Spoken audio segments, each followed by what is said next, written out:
I don't know how well this is gonna go. I'm sick. There's a sickness going through the house. Last week a death in the family. Now a sickness. We're getting hammered.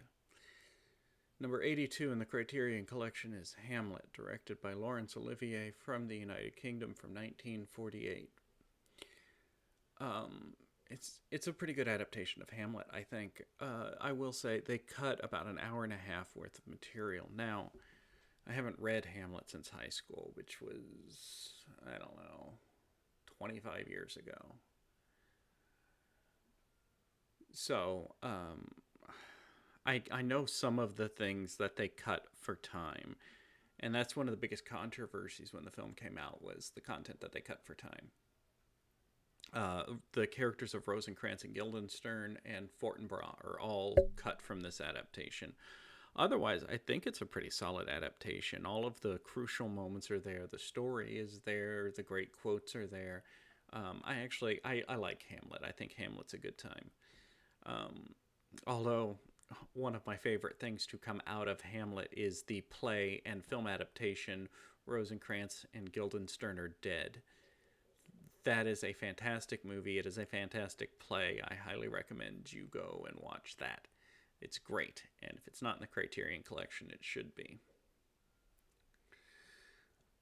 So I was a little sad when Rosencrantz and Guildenstern didn't show up in this, but cuts have to be made. It would be about a 4 hour movie otherwise. I think Laurence Olivier does a great job. He also stars as Hamlet. The performances are good. I find it to be fairly approachable Shakespeare, right? It's not so dense that it can't be understood. The plot, I guess, because I usually do a plot summary, even though this is Hamlet.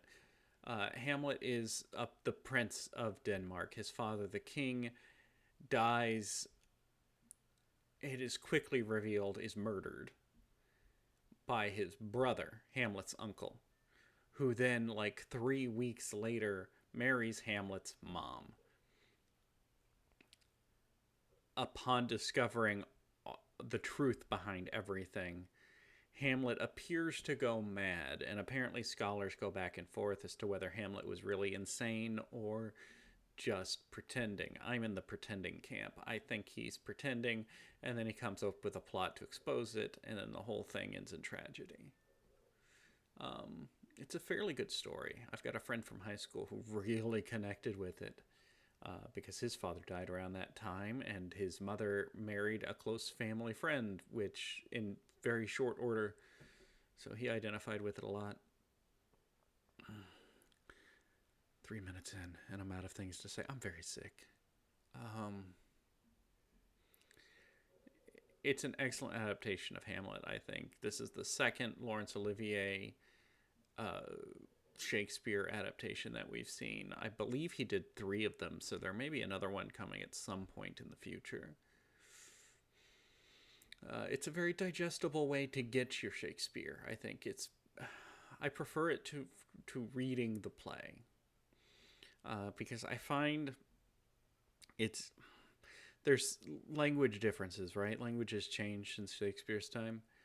And I find in a play or in a film, it is easier to understand the language than just reading it flat. That's just my experience. Um, the cinematography is good. The film looks great. The ghost effect for Hamlet's dad is very well done. And his dialogue is very spooky. Laurence Olivier apparently whispered into an audio recorder and then slowed it down and altered that audio to give the voice of Hamlet's dad as a ghost. It was very good. I'm going to wrap it up because I don't feel good. So, next time, number 83, The Harder They Come, directed by Perry Hinzel from the United States from 1972. I know nothing about it, but the next time you see me, that won't be the case. Thank you as always for watching. Happy holidays. I'll probably see you again before the new year. Although I will probably be in worse condition the next time you see me. Sorry about that. Um, But neither rain nor sleet nor illness will stay me from my mission here. So I'll see you next time.